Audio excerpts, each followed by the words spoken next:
Hey everyone, Tomias here. Thank you for your likes and comments for the previous videos. Really appreciate it. I'm going to have access to my mic in about a week or so there should be less background noise and also you'll hear me a bit more clear. So I wanted to make this video to update the reroll list because a lot of people, they've been recommending Makoto, including myself.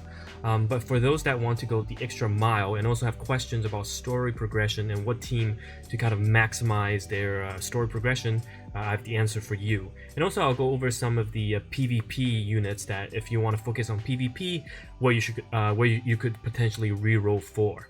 So I've got my Chinese account. This is my alt on the CN account. My main account, which I showed in the previous video, is currently doing clan battles. So my guildies are using it right now to do some testing. So I can't log on because I'll kick them out.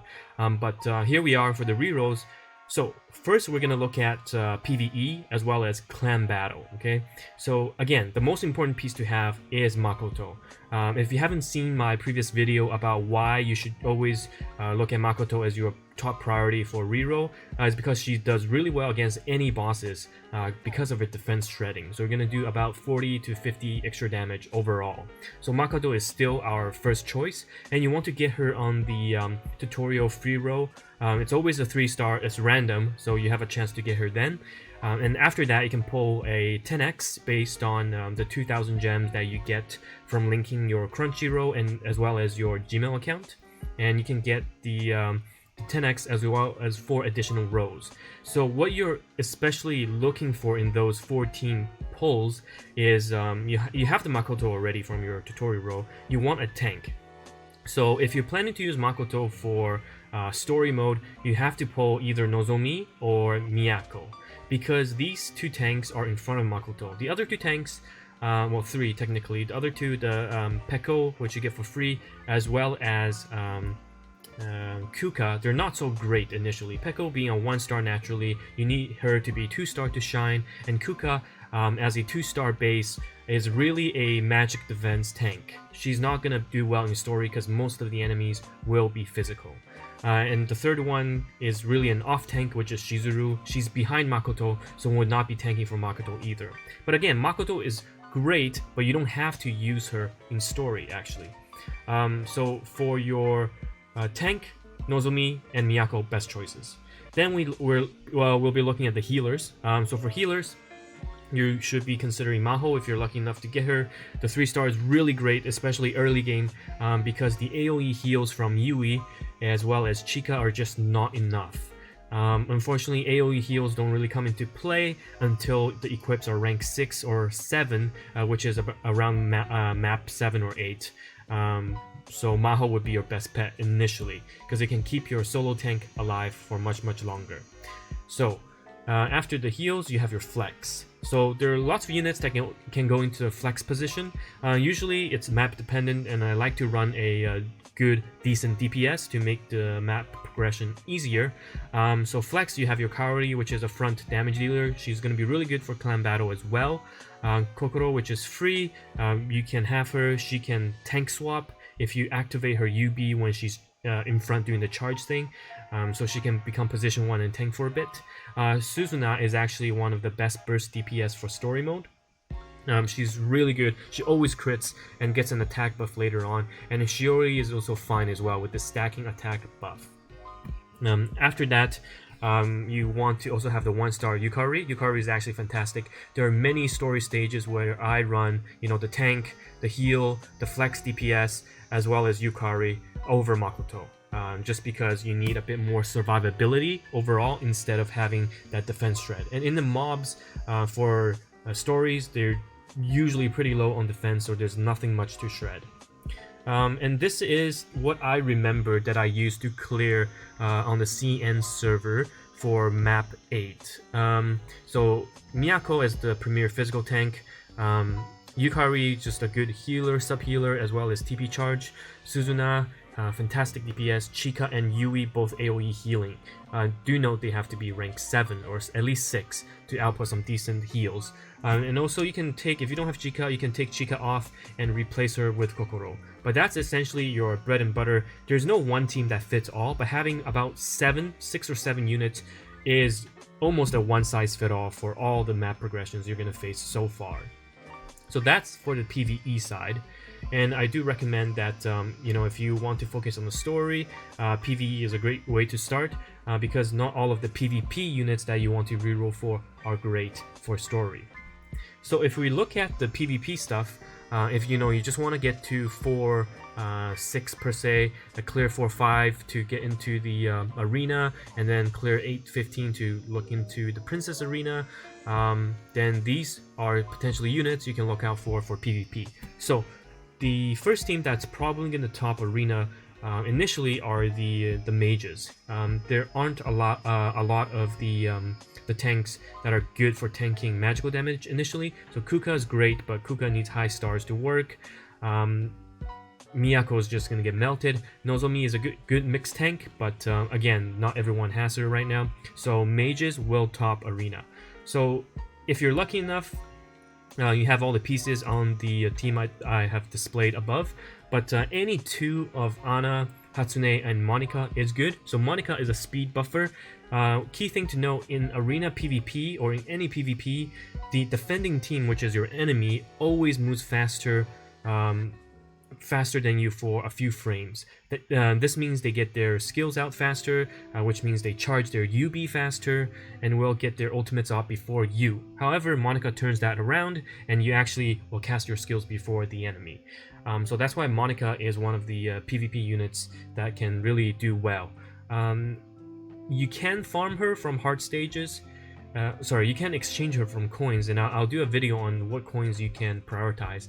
But Monika is definitely great to have. So if you have any 2 of the Ana, Hatsune, and Monika, you're essentially good to go and good to make a mage team. For the 2 other slots, you can put Miyako as your tank, because everyone's mostly physical DPS for now, and then Akari, which will enable the mages even more. And if you only have 2 of the 3 stars that I've talked about, then you can slot in a Yukari as well to just have that extra TP charge. So mages are definitely the go-to and the premier PvP for now. The other choice you can consider are the TP charge teams. So this is special in the sense that it abuses Yuki, Yukari, or Saren to quickly TP charge your DPS unit. So in this case, you have your Reno or your Nino.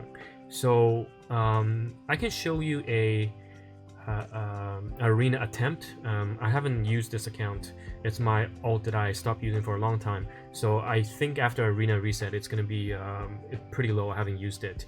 And again, my main is with my guildie right now, but essentially for the quick TP recharge, you aim to get Nino or Reno to use their ultimate within the first 6 seconds for massive AoE physical DPS, and time it with Mitsuki's AoE defense down. So let's take a quick look. If I just go to arena and let's pick a team. Yeah, so this is after reset. Their level's way too low. So I don't think you'll see. Let me see if there's anyone in the Princess Arena. So this one might be good. Yeah, so this should be good. So let's say if I use Reno, the TP charge, and I don't even care about the rest of the team. It's just to show you how fast the TP can charge. So I'll pause and explain.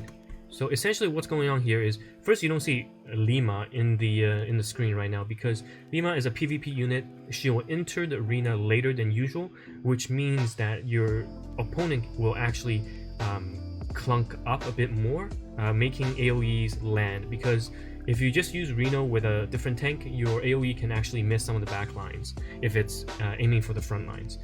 So Lima is great in that sense. It clumps up the opponents together, get your Mitsuki's AoE defense down on all of them, and if you're running the Nino combo, your opponent hits Nino for a bit, so she charges her TP even faster. So you see Rima charging in right now, and what's going on is you saw the first charge already, and that is the Yukari charge. So Yukari will charge the lowest, I believe the lowest TP on a unit, and in this case it's Reno, and then you'll see that Yuki charges Reno after. So Yuki charges the highest TP, so after Reno gets charged by Yukari, Yuki will charge Reno, and she's almost at full UB. So because my stars are different, you most likely won't see. Yeah, so here, because my my levels are different and my gears are different, I didn't use the Reroll comp on this account before, but at 3 stars, Mitsuki's defense AoE down will be there. You have the circle, and then at 4-star, Reno's AoE arrow will actually hit and time that. So you see we're about 14, so that's 16 seconds in, and she's already let her AoE fly. So obviously I'm going to stop now because the levels are different, but this is the general idea behind the quick TP charge Reno and the quick TP charge Nino combo, which is to get your UB off as fast as you can. It's physical, and it will also time it with the Mitsuki AoE. So I'm just going to let this finish because I can't exit out of the Princess Arena. So it's going to take some time because they're a stall comp and my levels are low on these characters, so it's not going to kill them or anything. So we'll just have to wait for the timeout. But yeah, so these would be the PvP go-to. I'd say the Reno account or the TP charge comp is easier to pull for versus the Nino, because Nino you actually need Saren because of the positioning. Saren cannot charge Reno, but Saren can charge Nino. So if you have if you don't have Saren, then you're forced to run Reno with the other pieces. But again, this is only if you want to focus on PvP, and my recommendation is that story progression and PvE is better. But you know, if you're a whale, then you have access to both options. So yeah, that is the quick guide, and I'll just show you again the PvP for Nino. So you have your Saren charge Nino, and then Lima comes in late, so the opponent will hit Nino, and then Saren charges her, and that times with the that is in line with the Mitsuki defense down, which Nino then will unleash the UB to clear most of the enemy. And that should be the initial arena meta, which will help you reach the top for the current bracket. And a little interesting note for PvP right now, it should be all bots. So don't worry if you see level 75s. They're all usually bots when you enter, and they'll be replaced by humans that beat them. Yeah, so that's all the recommendations I have. And again, I'll just show you the story progression recommendations, and you have the stuff I typed out here as a reminder. And I hope you get the reroll you want, whether for PvE or PvP. Good luck.